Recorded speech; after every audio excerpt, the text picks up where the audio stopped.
Welcome to FJ's Trainer School. Unexplored. Pokemon's populous places. Pokemon's cities and towns are as bustling as big in the games as the protagonists and the Pokemon themselves. So I figured I'd start a series and see if y'all guys like a super long form look at the cities and towns in the Pokemon games. As such, we have to start with Kanto, since it's a Gen 1 and hopefully all you guys that stopped after Gen 2 and only played Pokemon Go will enjoy a deep dive into lore, population, available Pokemon, and remembering why you're in a specific place in a specific town. The only city slash town I'm not going over in this is the Indigo Plateau. While technically a town slash city, it's only the Pokemon League headquarters, which is really just a Pokemon Center, a Pokemart, and the Elite Four themselves. So it's nothing too crazy other than having the color naming scheme intact, as you'll soon see. That being said, if I mention generation, it's largely going to go like this.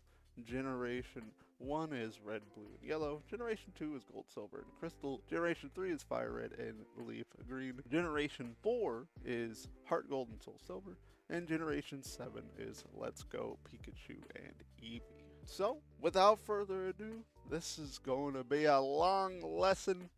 Okay, it's kind of lame. We're not going to call it a lesson. But this is going to be a long one, so strap in, grab some popcorn, some Pop-Torns, some Pop-Tarts, let's just get into it. There's like 10 cities to go through, so this is gonna take a minute.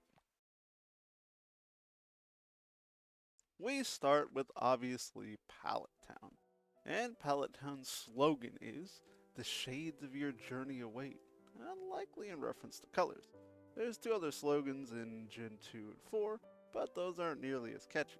An artist puts paint on a palette, and each Pokemon game, for the most part, are color related. Though I'm not sure why it's not spelled like an artist palette, and it's more like, a shipping palette. But, they could have changed it, but I guess they just said, we'll leave it. It's fine. Nobody will ever notice. In Japanese, the name is Masara Town, which means white town. And white is the presence of all colors. It's also based on Satoshi Tajiri's hometown of Machida, Tokyo. Pallet Town is the smallest town in all of Kanto throughout all the games it appears in, with its population only being 8, not counting the player and rival. And throughout each generation, the layout is largely untouched, with its signature 3 buildings never changing, aside from graphical upgrades. You'll see this a lot going forward in all these games. You and your moms are in one house, rival and his sister in the other house, and Professor Oak's lab to the south. There's a fun Easter egg though in Gen 4, where Blue's room in his house has a green area rug under his bed, as a nod to his Japanese name being green. There are 21 Pokemon that I'm not going to list out, but you can see them right here, that are available in Pallet Town between the main series games, either via fishing, surfing, headbutting trees, or obviously being given to you as a gift Pokemon, with not counting, again, your starter Pokemon as the rarest encounters. Slowpoke and Psyduck are the rarest at 1% each in Fire Red and Leaf Green. This is yet another commonality you'll see in a lot of the towns in Kanto. Professor Oak's lab is also loaded with goodies, as in various games he gives things to the players. This doesn't even count the Pokedex or starter Pokemon that I just mentioned, but it does include the Keystone with the Mega Stones for all the Kanto starters, HMOA, which is Rock Climb, and the Jade Orb, which you could use to encounter Rayquaza. As we go a little bit north, and we're going to largely be going in order of, what Pokemon wanted you to do, rather than skipping around. As we head north, we hit Viridian City, whose slogan is, "The Eternally Green Paradise," in all gens but Gen 4, where it's called the City of Evergreen, which is likely in reference to the abundance of trees surrounding the city, while also keeping the color. In Japanese, it's called Tokiwa City, in which Tokiwa translates to eternal and leaves, likely more references to evergreen trees. This would probably correspond to an area in the south of the Yamanashi Prefecture in real life. Viridian City has a population of 30 in Gen 1, but it grew to 31 in between Gen 1 and 2. It's also the only city-town directly after your hometown with a gym. The town doesn't have a trainer school, a place for new trainers to learn basics in Generation 2 and 4, and replaces it with the trainer's house, where you can battle other trainers once per day. In Generation 1 and 3, a grumpy old man that hasn't had his coffee blocks your path until you've delivered Oak's parcel and can teach you how to catch Pokemon. Finally, the TM man, or Move Tutor, sits in town waiting for the player to get cut or surf to access it. In Generation 1, 2, and 4, he gives Dream Eater. In Gen 7, he gives Will-O-Wisp. And in Generation 3, he is a move tutor for Dream Eater. There are 12 Pokemon available in Viridian City between the main series games, either via fishing, surfing, or headbutting trees, with, yet again, Slowpoke and Psyduck being the rarest encounters that instead of 1% is now up to 5% in Fire Red and Leaf Green. Viridian Gym is the 8th gym, and yes, the first gym we'll be talking about. It's probably the biggest change in the town between generations, since in Generations 1, 3, and 7, its leader is Giovanni. Spoilers. And it's the ground gym. Then in Generation 2 and 4, the leader is Blue, with an all-around team. Blue also replaces the spinny floor tiles puzzle and maze from Giovanni's gym with his own Legos that he brought from home. Pewter City is up next as we get past Viridian Forest. Pewter City's slogan is Between Rugged Mountains, and in Gens 1, 2, 3, and 7, it's a stone gray city, which is just awful in my opinion. Pewter is an alloy of tin and copper, as well as lead sometimes, which makes it a stony gray color, so while it makes sense, it's just too on the nose for me. In Japanese, it's called Nibi City. This makes the real-life city it's based on Maebashi City, the capital of the Gunma Prefecture. A neighboring city, Midori, is home of the Iwajuku Museum and the Iwajuku Archaeological Dig Site, which is probably why this is where Pewter City would likely be in real life. In Generations 1 and 3, Pewter City's population was 28 and 33 respectively. It dips all the way down to 18 in Generation 2, and is also down in Generation 4 to 30, likely because of the closing of the Pewter Museum, or that it's missing its second floor.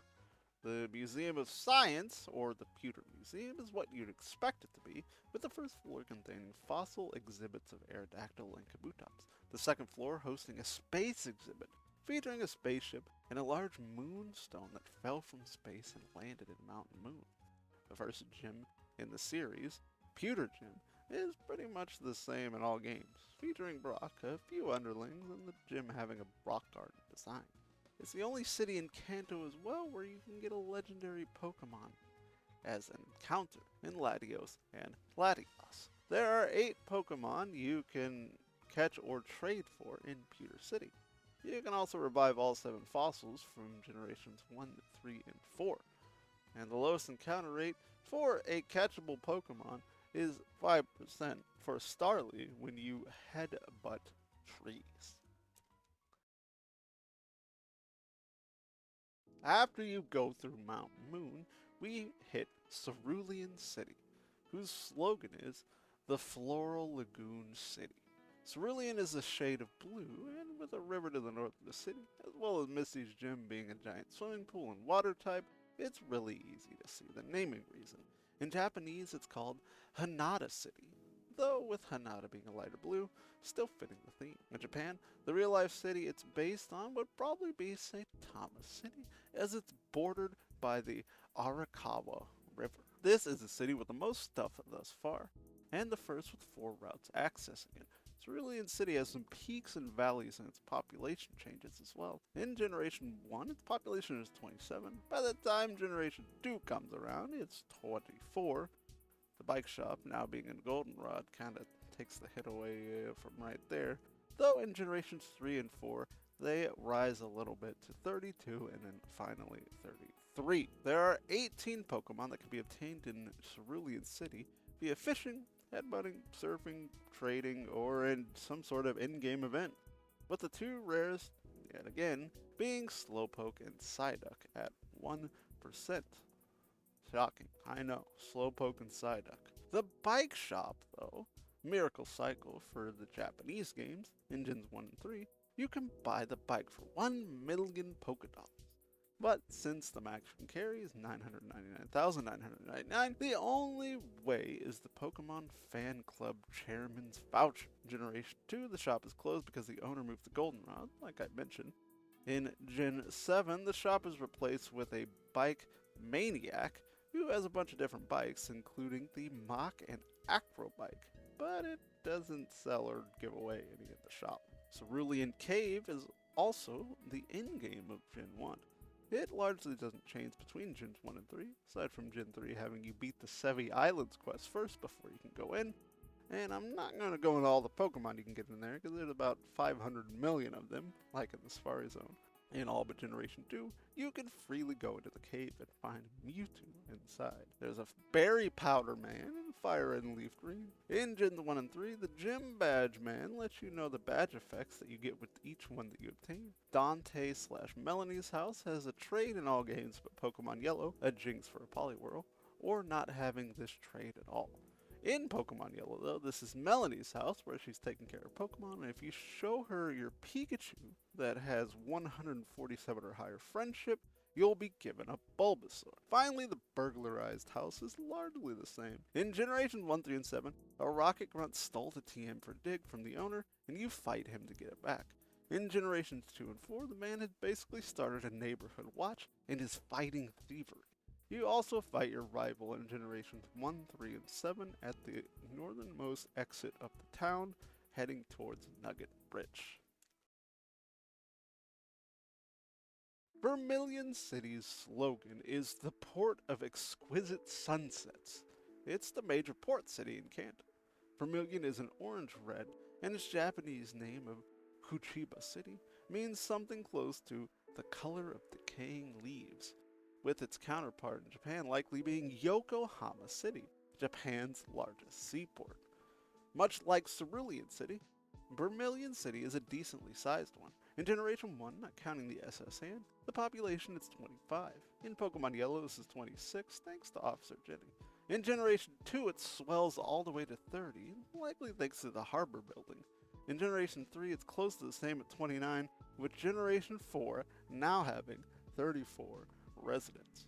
There are 25 or so Pokemon that you are able to obtain in Vermilion City, trades, headbutting, trees, single encounters, going to Diglett Cave, etc., with, as you guessed, Psyduck and Slowpoke being the rarest ones that you could find. Since the SSN is a part of town and not technically Vermilion City, I'll touch on it briefly. There are at least 18 battleable trainers in there, not counting non-trainers.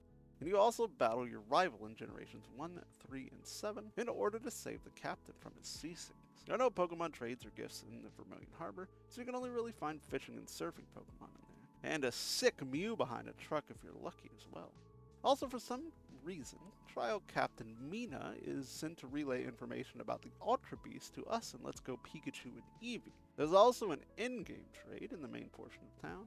There's a house southeast from the Pokemon Center where a little girl will trade you a Farfetch for a Pidgey or a Spearow.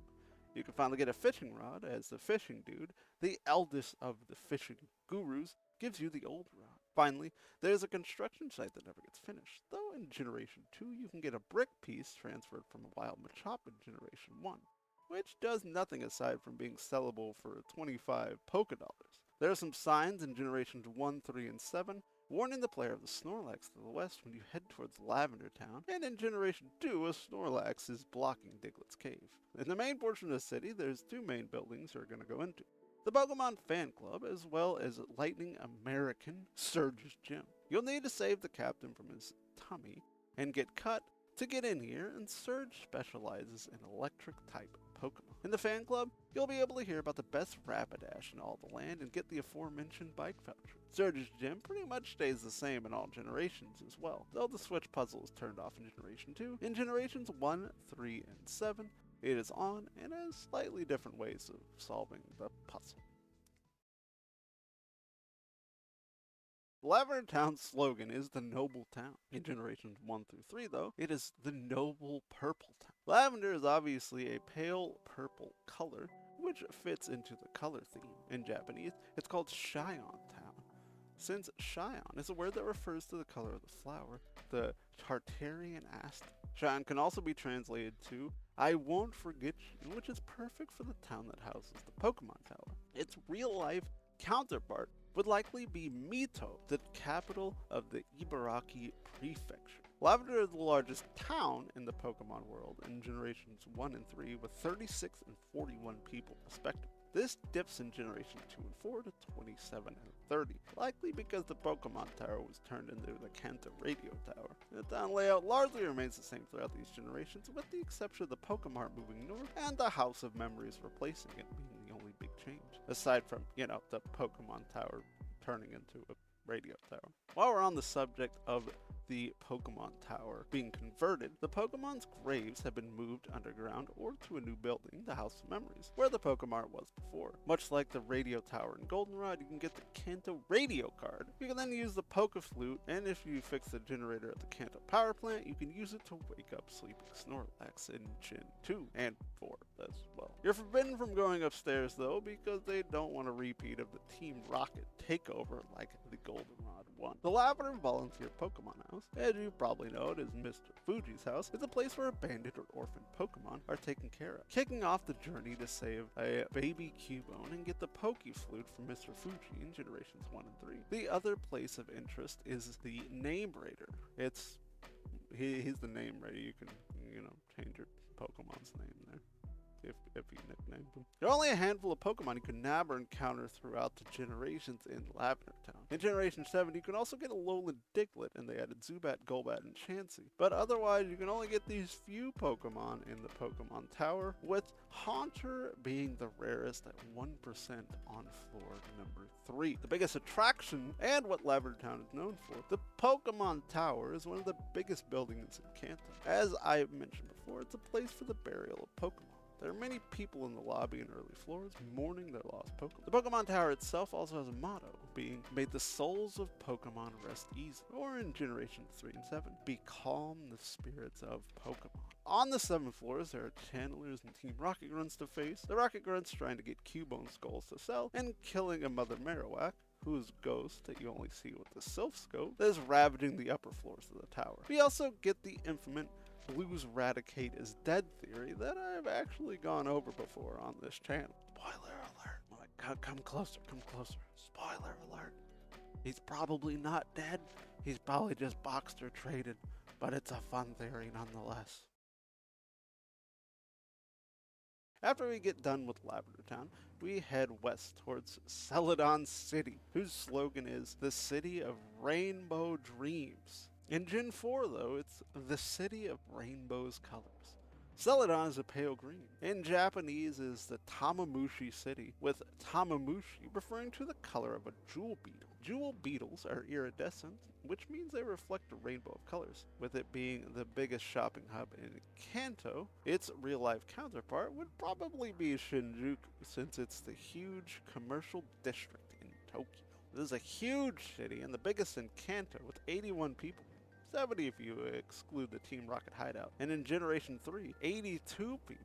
And down all the way to 72, excluding the hideout. The department store and the hideout give Celadon a big boost. In Generation 2 and 4, it ranges from 63 people and 68 people. So the city's layout largely remains the same between all generations, with the Game Quarter, department store, and Erica's Gym being the main points of the city. There are 31 obtainable Pokemon in Celadon City via headbutting trees, surfing, fishing, and also the Celadon Game Quarter, which we'll go over in a second.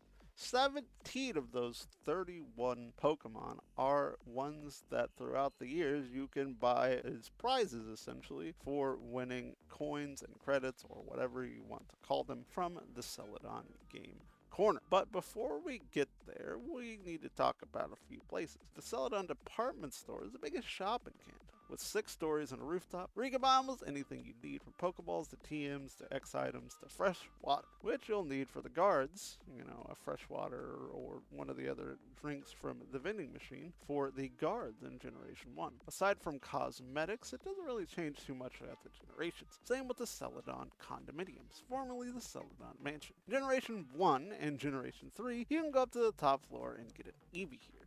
You also get a T for the guards in Gen 3, and in Gen 7, Brock gives you the T instead. This is also where Game Freak has an office building as well. The Celadon Hotel is in the southeast. It's luxurious, so it's booked up. Player can't even check in. In Generation 2 and 4, it's not even open. To the right of the game corner is a spot where you can surf across for a man to teach the move Soft Boiled. You're given the TM in Generation 1, and he's a tutor in Generation 3. In Generation 7, the man instead teaches Pikachu or Eevee Floaty Fall or Glitzy Glow or Batty Bat. There's also a fortune teller in Gen 7 who can influence the natures of wild Pokemon for the rest of the day. Erica's gym doesn't have too many changes outside of cosmetic stuff either. The creepy old man is out front. The gym is full of underlings who are all ladies, and everyone uses the grass type. The Celadon Game Corner is huge and probably has the most changes over the years. In Generations 1, 3, and 7, the Game Corner is called the Rocket Game Corner, with its own slogan being the playground for grown-ups. Obviously, the Rocket Hideout is underneath the Game Corner.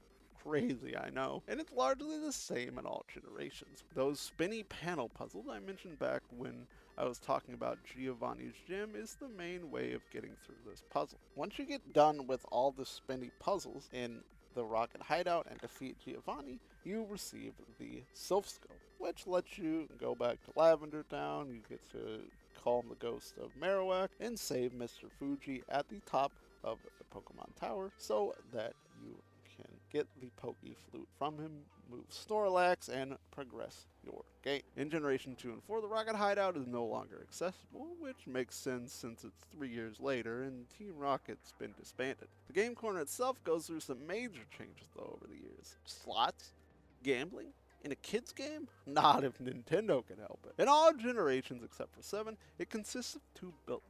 The main game corner on the left and the prize corner on the right. You can get items, TMs, and Pokemon as prizes. In Gen 7, these are just merged into one building. The way you earn coins over the years to buy these prizes also changes a ton. In Generation 1, there are 30 slot machines with varying odds. You can also pick up drop coins and talk to people to obtain some as well. In Generation 7, there are a bunch of berries and items on the floors. Triple Sevens is the highest payout, and cherries are the lowest. In Generation 2, there are still 30 machines, but they've got some upgrades in both Celadon and Goldenrod. You line up more Pokemon-related things, such as Pokeballs or Pikachus, with Triple Sevens still being the big payout. If you're lucky, though, and have 2 sevens lined up in some form on your wheel, Golems can drop down to shift the third wheel. The third wheel can also slip and go around as well, possibly giving you the Triple Sevens. Finally, if you're really lucky and have 2 sevens lined up, a Chansey can come in and egg bomb the third slot to give you that third 7 for, the triple 7s.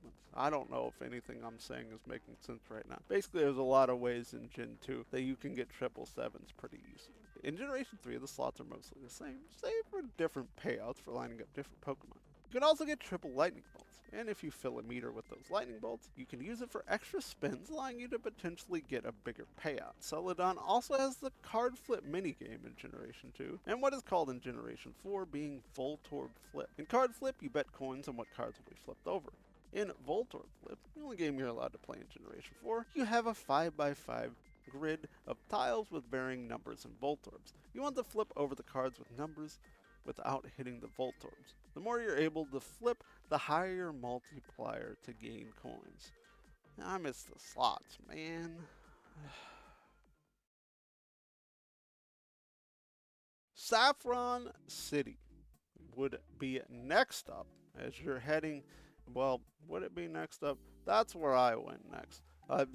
That's where I assume you're going to want to go to Silph Coast, so, blah, blah, blah, blah. But Saffron City is up next as we're heading east from Celadon City. The city's slogan is the shining big city, or in earlier generations, the shining golden land of commerce. In Japanese, it's called Yamabuki City.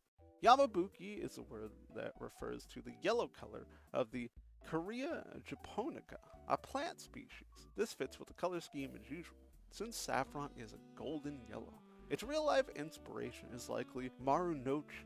Not only does it have a bullet train station, it's also the business district of Tokyo. Saffron is the 10th largest city in the Pokemon world overall, the second largest in Kanto, but it dips a bit during Generations 2 and 4 while the power outage is going on. If you count all the members of Team Rocket and Silph Co, it has a whopping 63 people in Gen 3, with only 50 in Generation 1.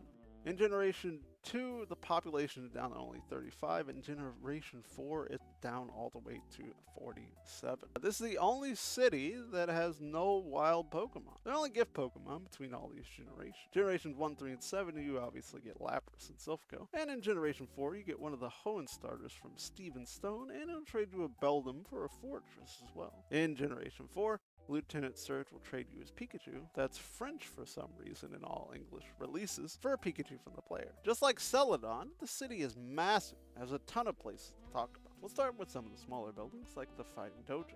It and Sabrina's gym competed with each other to be the official gym of the town, but since Fighting Gym is weak to Psychic, it didn't go too well for them. It doesn't change much over the years. In Generations 1 and 3, you fight a few underlings, the Master, and then you're able to choose between Hitmonchan and Hitmonlee as a gift Pokemon. In Generation 2, it's just plain close. While in Generation 4, you can rematch the gym leaders using the Pokegear. In Generation 2 and 4, there's also a magnet train that runs between Saffron and Goldenrod. It's essentially a bullet train, which Japan is famous for, and it connects Kanto and Johto. You can also help the Copycat, more on her in a moment, who will give you a pass so you can get on said train. You restore the power to Saffron by getting the missing part that was stolen by a Team Rocket grunt and thrown into the pool at the Cerulean Gym, and taking it back to the power plant, letting you restore power to Kanto and use the train. At Mr. Psychic's house, you get the TM for Psychic. Yeah.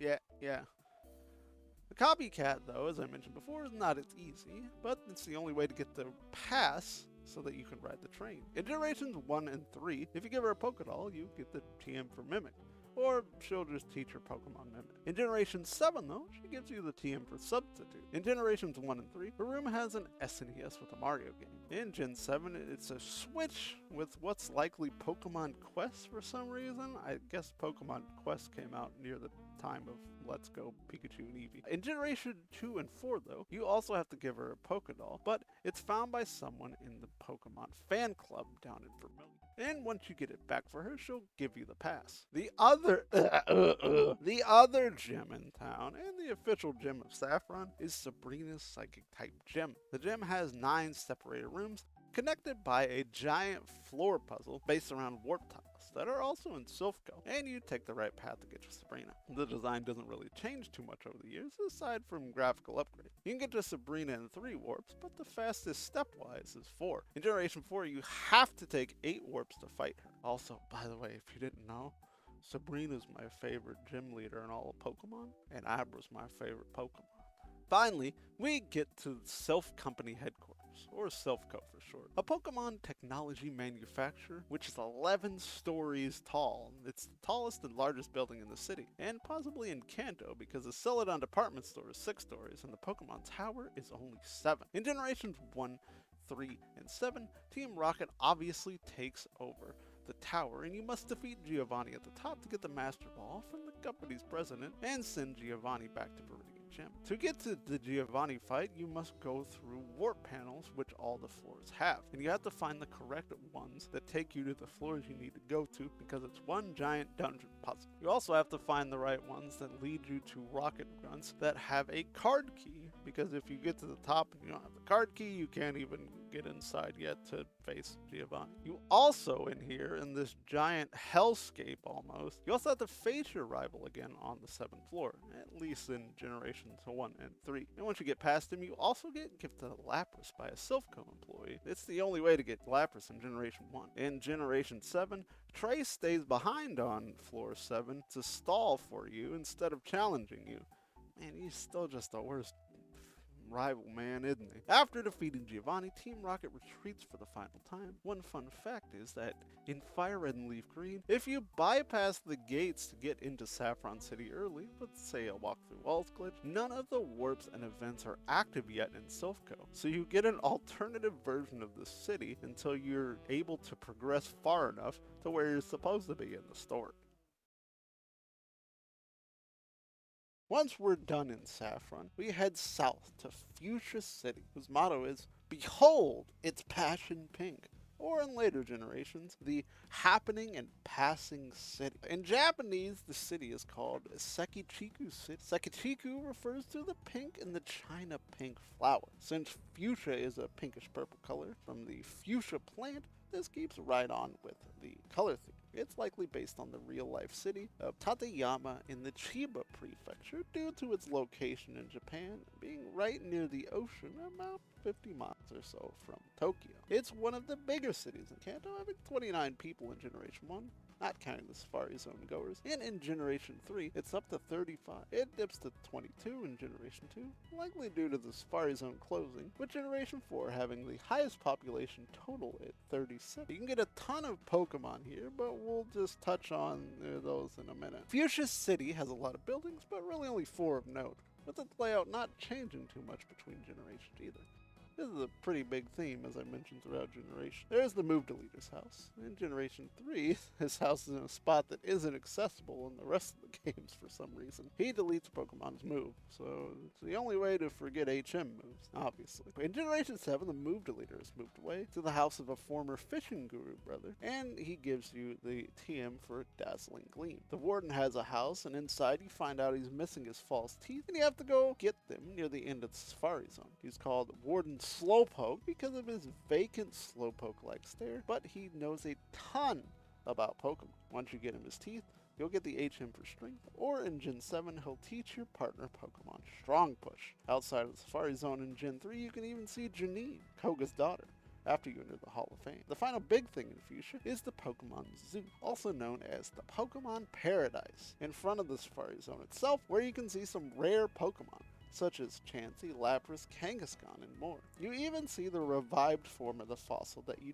didn't choose in Mount Moon after beating the Super Nerd, so either a Kabuto or an Ammonite. Gen 2 even adds a nice no littering sign to the area. Finally, while I'm not going to go over all the different Pokemon in the Safari Zone, I do want to at least touch on the rare Pokemon and how the Safari Zone works. You pay 500 Pokédollars, get 30 Safari Balls, and 500, 600 steps through 4 zones to catch Pokemon. In Generation 3, the following mechanic is closer to Hoenns rather than Gen 1, where you can still throw beta rocks, but there's a countdown for eating or angry, and it modifies the catch rate with each ball thrown. Some Pokemon are common, but all Pokemon are a pain. In Gen 1, you can throw rocks or bait at the Pokemon to make them eat or get angry.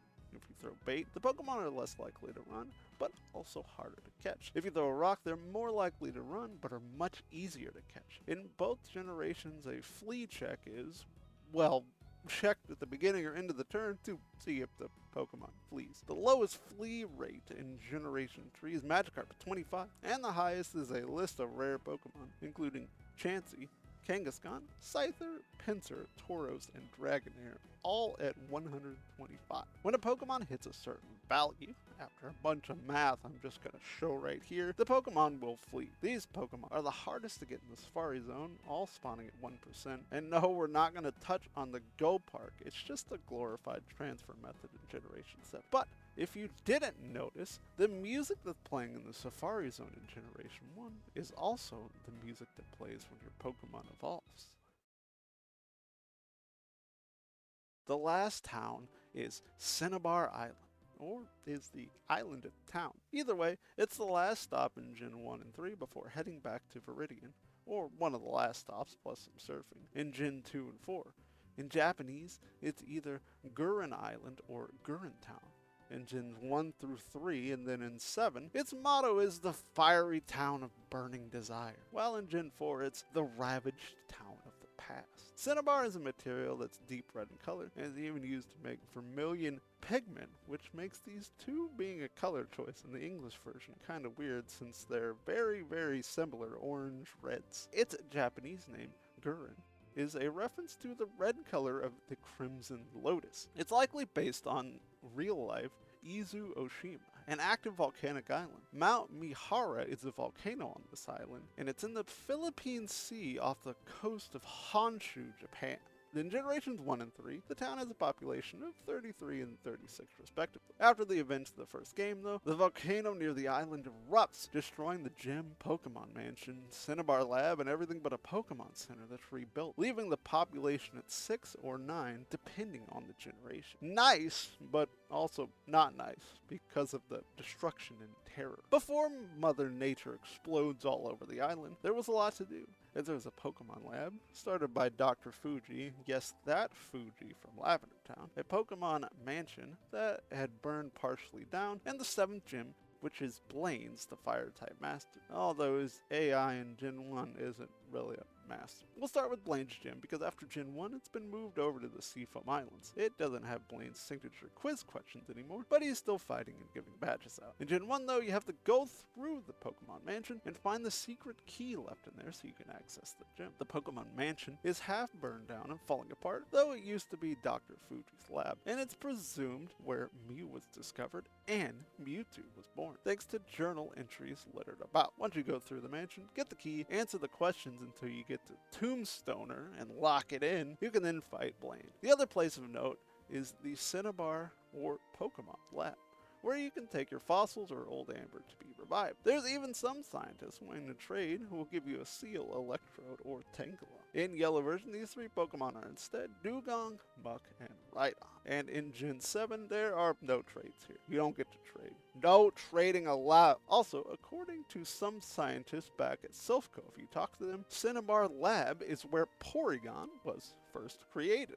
There's a ton of Pokemon on Cinnabar, 32, not counting the trades and fossils inside the lab. You can do a bunch of fishing off the coast of Cinnabar Island and get a ton of water Pokemon, and there's a few Alolan forms here in Gen 7. There's also a ton of Pokemon on the mansion, with 5 total being the rarest encounters at 1%, being Slowpoke, Psyduck, Muck, Weezing, and Ditto. Well, there it is, all 10 cities and towns and cities, not counting Indigo Plateau, in Kanto. This was a long journey, and I hope you all enjoyed going down memory lane a little bit and learning about all the cities and what you can do in them in Kanto. We'll probably do one for Johto coming up soon, because I had a lot of fun writing all this out and doing all this research and learning about why the towns are named what they are and where they were located, where they're like... I don't know what I'm saying anymore. I just had fun. I hope y'all had fun too. And I hope that I see you next time. Bye!